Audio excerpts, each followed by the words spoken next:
Geração de adoradores da Igreja Presbiteriana da Vila do Sul.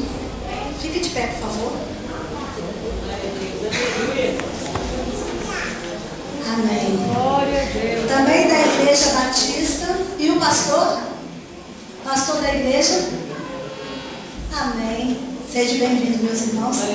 Da Igreja Batista. Amém. Alegria grande estar convosco nesta noite, nesta igreja aqui, neste lugar. E o nosso abraço fraterno, em nome de Cristo Jesus, o Senhor da igreja. E que o Senhor, na sua graça infinita e misericórdia, continue abençoando esta igreja aqui neste lugar, fazendo prosperar, em nome de Jesus.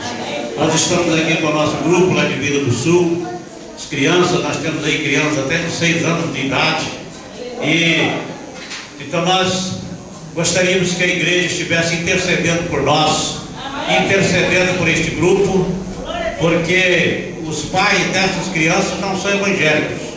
Então nós estamos fazendo um trabalho com essas crianças ali em Vila do Sul, e o Senhor tem abençoado grandemente esse trabalho ali em Vila do Sul.